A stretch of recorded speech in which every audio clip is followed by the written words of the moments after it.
வணக்கம். பாண்டிச்சாமி, தூத்துக்குடி வடக்கு மாவட்டம் விவசாய அணி சமூக ஊடக பிரிவு பொறுப்பாளர், பாரதிய ஜனதா கட்சி.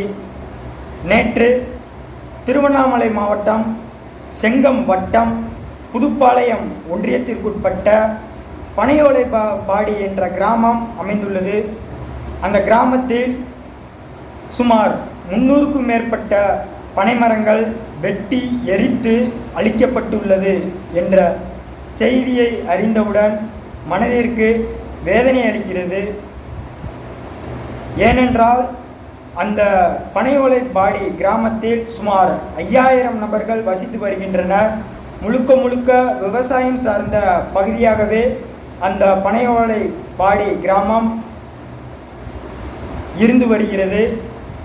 அந்த கிராமத்தில் கோவையை சேர்ந்த தொழிலதிபர் என்று ஒரு நபர் அந்த பகுதியில் 2 ஏக்கர் 3 ஏக்கர் என்று சுமார் 50 ஏக்கர் விலைக்கு வாங்கி அந்த 50 ஏக்கர் நிலத்தில் சூரிய பவர் பிளான்ட் அமைப்பதாக அந்த பகுதியில் நிலங்களை வாங்கி அந்த பகுதியில் அந்த நிலங்களில் உள்ள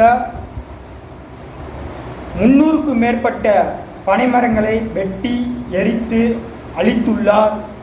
மேலும் அந்த பகுதியில் விவசாயத்திற்கென்று ஒரு மிகப்பெரிய கிணறு ஒன்று அமைந்துள்ளது. அந்த கிணற்றை கற்களாலும் கழிவுகளை கொண்டு வந்து கொட்டியும் அந்த கிணற்றை மூடி அந்த கிணற்றையும் அழித்துள்ளனர். இந்த கொடிய செயலை செய்த அந்த நபர்களையும் அந்த சம்பந்தப்பட்ட தொழிலதிபரையும் இந்த நேரத்தில் வன்மையாக கண்டிக்கிறேன்.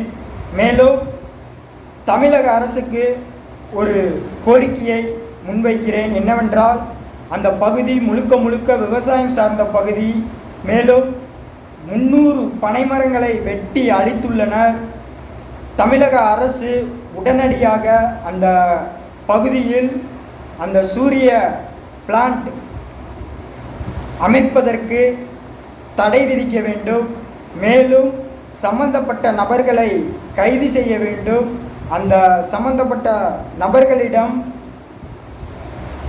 சுமார் 400க்கும் மேற்பட்ட பனைமரங்களை அந்த பகுதியில் அமைத்து தருவதற்கு தாங்கள் நடவடிக்கை எடுக்க வேண்டும். மேலும் அந்த பகுதியில் விவசாயத்திற்கென்று மிகப்பெரிய கிணற்றை அழித்துள்ளனர். அந்த கிணற்றை ஆழம், அந்த கிணற்றின் அளவு என்னவென்று தாங்கள் அறிந்து அதைவிட டபுள் மடங்கு, அதாவது அதைவிட மிகப்பெரிய கிணற்றை அந்த பகுதியில் அந்த தொழிலதிபராக இருக்கட்டும், சம்பந்தப்பட்ட நபர்களாக இருக்கட்டும், அந்த பகுதியில் கிராம கிணற்றை அமைத்து தருவதற்கு தாங்கள் நடவடிக்கை எடுக்க வேண்டும் என்று இந்த நேரத்தில் தூத்துக்குடி வடக்கு மாவட்ட பாரதிய ஜனதா கட்சி சார்பாக இந்த நேரத்தில் தமிழக அரசுக்கு கோரிக்கையை முன்வைக்கிறேன். நன்றி, வணக்கம்.